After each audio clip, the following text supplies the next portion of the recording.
Welcome back to Open Line, talking about the mental health of post-war veterans and their families. We have with us Staff Sergeant Ryan Pitts and Elizabeth Scher, both veterans, talking about the Cohen Clinic that's opened in Clarksville. And I touched a little bit off the top about your personal stories. Ryan, I said that you are a Medal of Honor winner, a Medal of Honor recipient. Let's dive into that. How did you get that? And how did that come about? Yeah, we were on the in the 14th month of a 15th month deployment in northeastern Afghanistan, Hindu Kush Mountains. So what you think of when you think of kind of like the foothills of the Himalayas. Spent a long year fighting. We were getting ready. We were setting up a base for the next unit to come in to replace us, trying to set them up for success. Getting ready to go home, and after establishing a temporary base there, after about 5 days, we were attacked by about 150 to 300 enemy fighters. There were 49 of us there in the ground. Battle lasted for hours. I was wounded in that. We ended up losing 9 soldiers holding that ground, and really, came back, went to Walter Reed, spent a year recovering, the Medal of Honor came, years later. And the way I look at it, it was an individual award for a collective effort. Everybody sacrificed that day. Everybody fought together. How does that impact you now? What happened to you out there? It impacts me in a big way, and I'm seeing it impact me in different ways all the time. Coming back immediately, after losing 9 friends, being so close to coming home, felt the things that I think most of us would feel with grief. I was angry that we lost them. I felt guilty that I had made it. Part of me wished that, if they didn't come home, I didn't want to come home either. Right? So while I'm going through those very physical wounds, I had taken shrapnel a lot in my lower extremities. You've heard me use this term, invisible wounds. That's the way I look at it, the mental health stuff. I had been impacted by that. I was able to kind of work through that. Looking back on it now, I didn't go get help at that time. I was able to work in it. I probably didn't want to accept myself that I had had those invisible wounds. Some of that maybe self-imposed stigma that I put on myself. And it actually wasn't until years later, I found that it affected me in different ways as I started to transition to be a civilian. Came out, I went to college, and it was when I kind of started going to the workforce. I had 2 small children, and started to experience it in some different ways. Wasn't expecting it, 7 years after the battle. And then making that final decision that, maybe I need to go talk to somebody. And it was a hard one. I had, over the years, talking with my brothers who served with me, there were times where I'd hear them bring up, their own struggles with their invisible wounds. And I was always taken aback by maybe the hesitation that I'd hear from them, or what I'd almost say was just shame, as if they felt like they were weak for feeling like they had to go see somebody else. And, I can say from that perspective at that time, it's not possible for me to think less of them. Those guys were absolute warriors. I couldn't respect anybody more than that. But it was funny that I didn't look at them any differently, but I still held myself back from thinking like that. And really, at the end of the day, I just want all of us to be healthy. We fought hard to come home, and we've earned healthy, happy lives, the right to do that. And I asked earlier, what do you think prevents people from getting care? And I said, I asked about money, but it's much bigger than that, because you're saying you felt, I guess, a little uncomfortable even asking for help, and you see that.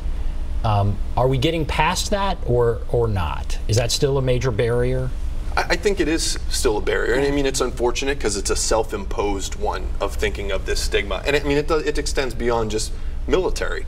I think, the perceptions of mental health in the country, that's a stigma we all need to overcome. I personally, from what I've seen with my friends in my own personal circles, I think we're making progress. I made the choice to go. I think every veteran, every family member that makes the decision to go get help at some place like a Cohen Clinic, that's treating people, you're breaking down a barrier that maybe encourages somebody else to go get help. Don't do it, if you don't want to do it for yourself, do it for your family, do it for your brothers and sisters. I think back too, in terms of trying to change that perception of stigma, there was never a fight I was in Afghanistan where I said, wow, I wish there were fewer resources and fewer people here, right? We fight as a team. So that's the way I look at it is, the Cohen Clinic here in Clarksville is there to be a part of your team to help you make it through this battle. In your situation, 20 years of service. Yes.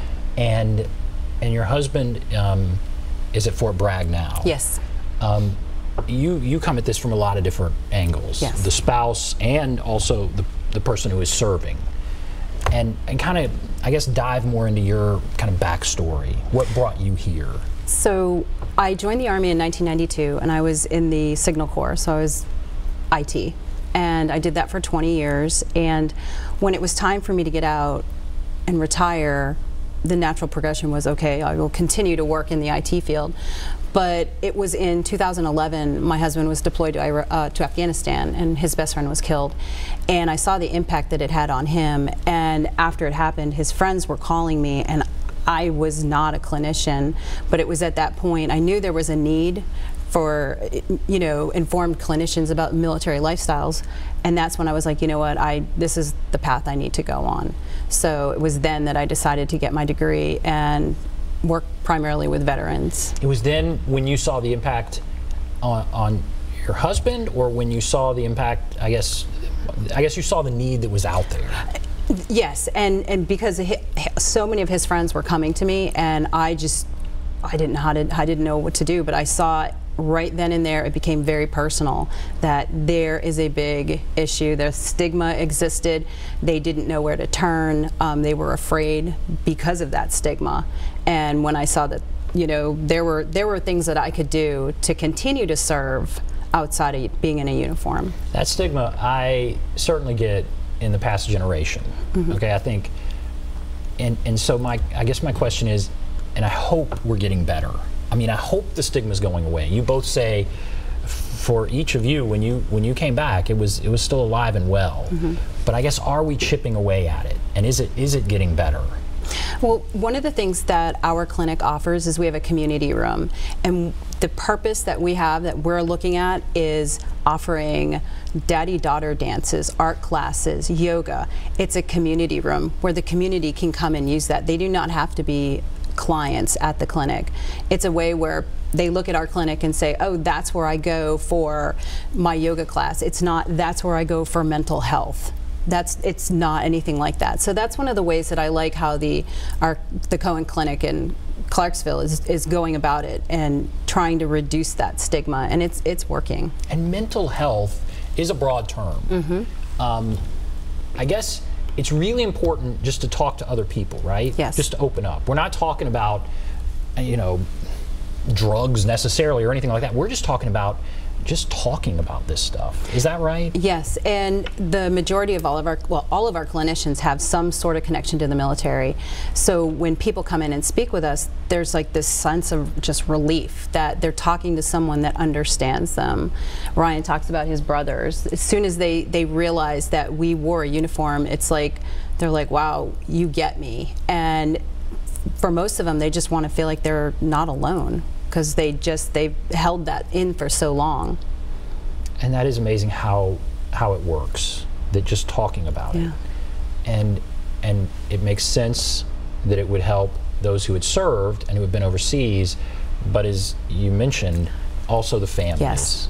And I bet it's even harder to kind of get them to come in, because they're so focused on keeping the person who's serving or healthy and all of that, and that's the person everyone's focused on. What about, what do you offer for families? So one of the things that we offer for families is we have a caregiver group. So when the veteran is in, we have two groups that work simultaneously. So it's a combat veterans group, but at the same time, there's a caregiver group happening. And a lot of times, it's just the spouses are able to come in and talk about issues, and the person that facilitates that group is the spouse of a disabled veteran. So we're able to offer that, and it goes along the same lines as just not feeling alone. The spouses they're sort of the silent heroes. They go through so much. I use my kids as an example. They've been deployed 3 times. So we try to offer everything that we can for them. The clinics are beautiful. The clinic is gorgeous, and I think in another way, it's not just through the treatment, but they have a very welcoming atmosphere. Little waiting area for kids coming in. They have a wonderful family therapy room. that's very welcoming to the families. You know, so it's very well thought out through and through. It needs to be a place people want to come. Yeah. And it can offer a sense of peace. There's no doubt. Let's go to Dale. Hello, Dale. Yes. Go right ahead. What's on your mind? I'm wondering if they have a lot of visitors there to visit the people. What do you mean by that? Visitors to visit those who are going to the clinic? Okay, a lot of visitors to. I guess what he means is people to visit those going to the clinic. What about people just walking in off the street, or people in the community coming in to participate? What about visitors at the clinic? Well, one thing that we had just recently is we had a Vietnam vet who was also the family member of a post 9/11 veteran, and he was able to come in and talk to some of our combat veteran groups, and it was really inspiring for a lot of those folks because to hear a Vietnam vet story, and he was more interested in listening to their stories. And so we're always trying to get the community involved. So we're always looking for opportunities for folks to come in the community to assist. How much does it help to just hear other veteran stories? I mean, when you were going through this moment or this time, I guess it was good to probably talk and get things off your chest, but how much was it just to hear what others had to say? I know with my brothers, and I still talk to them all the time. Been in each other's weddings, you become like a family. And to be able to talk to them and hear their stories, for me it kind of demystified. It takes away, it's like you hear, wow, you're going through some of the same stuff that I'm going through. Like, you know, for one of the things, the challenges with the transition was, you know, I served for 6 years. I feel like I'm 6 years behind my peers. Now I'm the 24-year-old going to college with 18-year-olds, and I feel like I'm having to catch up. You know, I'm not where I thought I would be in my life. To hear, you know, men and women that I respect talk about, oh, you're going through the same thing? Oh, wow, what I'm feeling is very normal. And maybe I shouldn't be feeling that. And so, you know, I think that's one of the great benefits of just being able to hear everybody else's story and understand you're not alone. You served with a lot of people. You said there were 49 with you on the ground in that battle. On the ground in that battle. How much have you kept in touch with that core group, and do you think they have gotten the help maybe they needed? Yeah, I mean, it varies. You know, we've stayed very close. You know, a lot of us, we've been in each other's weddings, we've gone on trips together, our wives know each other, talking to some of them weekly. You know, I think in terms of, I've seen some get help, I've seen some maybe wait longer than they should have. I could have been maybe in that group as well. And I've seen some that maybe haven't chose to. You know, part of it has been being there and being supportive of them and making sure that they know that, you know, I've still got their back. It's been trying to tell them about resources like the Cohen clinics. Like, there are places out here that will understand you and will help you get that treatment, and just understanding that they're going to go get it when they're ready. Yeah. What's your experience? You served for 20 years. The people you served with, have they taken that step to get help that they need, or do you think there are a lot of people that haven't done it? Of the people that I know a lot of them have made the commitment to get help, and I feel like them knowing that I went through my own struggles and now I am using my own story to help others, that has been inspiring for a lot of them. So I still have a lot of people contact me, and just people are getting it, they're getting there. But like Ryan had said, when they're ready, and that's really important, that they feel like they're not being pushed, or that, when they're ready, knowing that those resources are there. But I'm always pushing. I'm always informing them, so I'm the squeaky wheel. Yeah, get that help. All right, let's go to Lucy. Lucy? Hey, y'all. Hey, how are you doing? I am fine. What's on your mind? You know, I appreciate you having this show. You know, the gentleman there was talking about suicide rates are up. Suicide rates are up for lawyers. They're off the charts in Kentucky, I heard 2 years ago. And doctors now are committing suicide, young doctors. We've got a crisis in this country. One of the things I'm really concerned about, the young man there on my right, he's a Medal of Honor recipient, and he's been through a hell on earth experience, and people who haven't been on combat don't really understand that a whole lot. Some people go into transfer their skills over to a civilian job, but I've seen in the past with Vietnam veterans where they also transfer that combat over into that job. This is a thing that concerns me. A lot of young people that have been in combat come back and have become police officers. And police officers, if you show any sort of psyche damage, so to speak, it kind of still goes down on you. We keep saying we're going to help these cops out with the stress that they put up with in their jobs, but we're having a lot of these people that have been deployed overseas since post 9/11 on several combat tours, and now they're coming back into civilian life.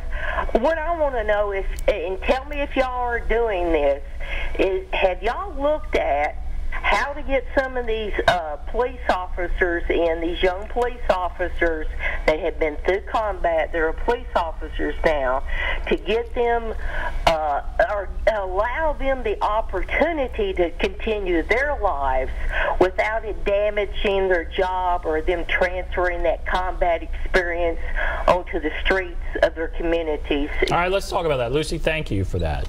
Who wants to take that? Ryan? Police officers, is that it's an interesting it is, and you know, and I'm thinking about it, you know, more broadly. You know, it's not even just those that see combat that experience trauma in the military, and it's not maybe necessarily all that combat related. You know, I think one of they treat a broad spectrum of challenges at the Cohen clinics. You know, one of the ugly sides of the service that people don't often talk about is the military sexual trauma that can occur, and providing that care there at the Cohen veteran clinics. Yeah, it's a big challenge. Absolutely. It's not uncommon for veterans to go into highly stressful, lots of adrenaline-seeking positions like police officers, EMS, firefighters, and a lot of that has to do with seeking that brotherhood, that sisterhood again. So if these police officers are veterans, they're more than welcome to utilize those services and work on that. We have confidentiality, so it's private, it's confidential, and we're there to help them. Mm-hmm. All right, Lucy, thank you as always for your call. Let's go to David. Hello, David. Yes. Go right ahead. What's on your mind? Okay, yes. I was in the military, 68 through 70 Marine Corps in Vietnam, and I've seen a lot of people get killed and so forth. And always had the problem when I got out. I was always had this anger. I always challenged people to fight me, but they wouldn't because they were afraid of me. And finally, next week or this week, I'm going to be going to a psychologist to check me out on that, because they finally said, well, we got to see you. And so I'm going to go to a psychologist hopefully by a couple of days. Wow, good for you. I've seen a lot of stuff. I've seen people, I've seen we were picking up pieces of bones and skin and all kinds of stuff. We're picking up, and then we have to take them to the medics so they can put them together with the DNAs of the other people. Oh my goodness. Why it's obviously taken a long time for you to actually go and get help. Why do you think you've waited as long as you have? Do you think you haven't needed help, or what? Well, I kept it to myself. Mm-hmm. Kept it to myself. I didn't want to tell nobody. Even my mom would know about it, or my brother. Well, I'm glad you're going now. Yeah. Thank you, David, for sharing that. I know there's so many others like that. I mean, what do you think of that story? I think it's wonderful. I mean, it took him that long. He was ready. This is when he was ready to seek care, and there's services there for him. Like I'd mentioned earlier, our clinic does not turn anyone away. We do have a certain percentage of veterans that are not post 9/11. We do have Vietnam veterans. We do have Desert Storm, Desert Shield. So their services are out there, and I'm just really happy to hear that he's taking advantage of them. I think it takes courage for him to do that, and for him to call in and talk about it like that. And I think we overlook sometimes the courage that it takes. Like, the hardest decision for me ever was making that decision to pick up the phone and call and say that I needed to talk to somebody, right? But him doing that right there might spur other people to go get help.